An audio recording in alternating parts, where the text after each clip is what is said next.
Welcome back. The Midwest, home to a number of key battleground states like Wisconsin and Ohio that will undoubtedly shape the outcome of this year's presidential race. It's also the place where local unemployment rates are generally in line with national trends. In some cases, they're coming down a little bit. So what impact, if any, could this have on voters? Here to talk about it, Chris Kofinas, who's a former chief of staff for West Virginia Senator Joe Manchin, and Ron Bonjean is a former communications director for the former House Speaker, Congressman Denny Hastert. Good to see you, gentlemen. And Ron, what we're seeing, the unemployment numbers that are coming out of Wisconsin and Ohio, for example, does that help or hurt Governor Romney?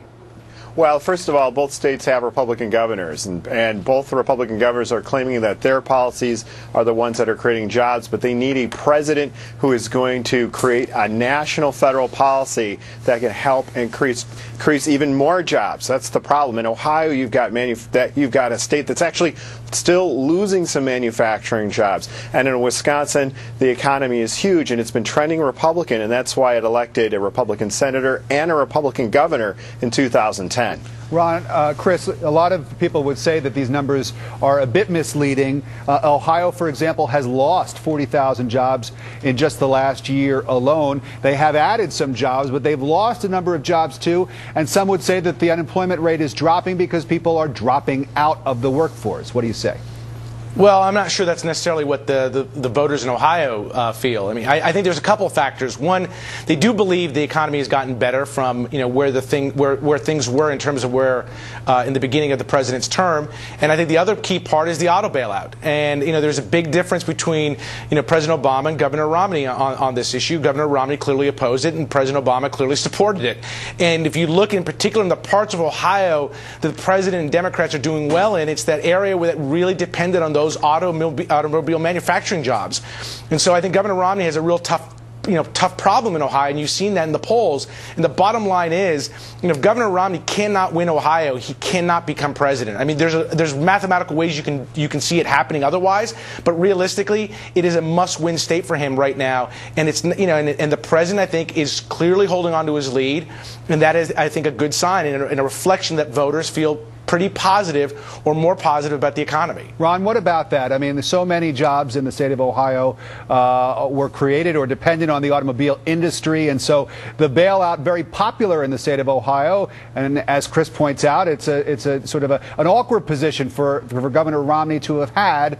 How does he sort of spin that to his favor?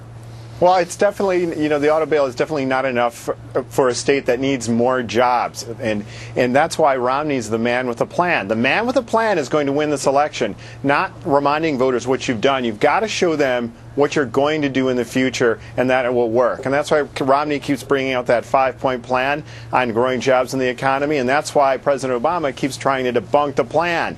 And Romney's momentum has been increasing in Ohio. They're at a statistical tie according to national polling averages, right. And in Wisconsin. And we never thought Wisconsin would be in play. Guys, I want to switch gears for just a minute. We have a little over a minute left, and the news just breaking within the last half hour or so from the New York Times. And it comes just 2 days before the final presidential debate that will focus on foreign policy, and that is, according to Obama administration officials, that the U.S. and Iran have agreed for the very first time to one-on-one talks about Iran's nuclear program. Chris, what's your take?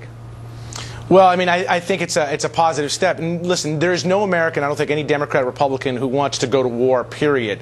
And before you consider military action, you have to have some type of diplomacy, and you actually have to exhaust all potential diplomacy. And so having negotiations one-on-one is a positive first step, and I think it puts the president in a very strong light and makes him look, for lack of a better way of putting it, very presidential. And now we're going to hear Governor Romney have to respond to this, Ron, on Monday night. And he's going to be asked, if you were president, would you agree to sit down with Iran and have one-on-one nuclear talks? Ron, if you were advising Governor Romney, what should he say to that question? Well, it is an interesting setup coming from Monday. In this breaking news, it also said that Israel was not informed of these talks, and Israel does not necessarily agree. They don't agree that these talks should take place. That's right. Because they feel that Iran is being rewarded. In addition to that, there's a danger here that Iran in the past has used talks to stall out, to drag these things out, and the fear is that this could keep the nuclear program going.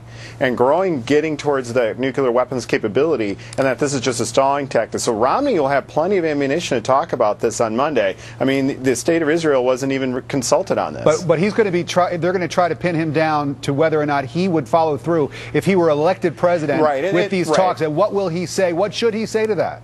Well, first of all, I think he would say that he would consult with allies in the region, such as Israel, and if they don't agree with that, they have to have a serious discussion. But the fact is, and that's Obama's weak point, has always been Israel in this last cycle. I think it's a big problem. Go ahead, Chris. Last word, real fast. Here's I think the real problem for Governor Romney. The American public does not want another war.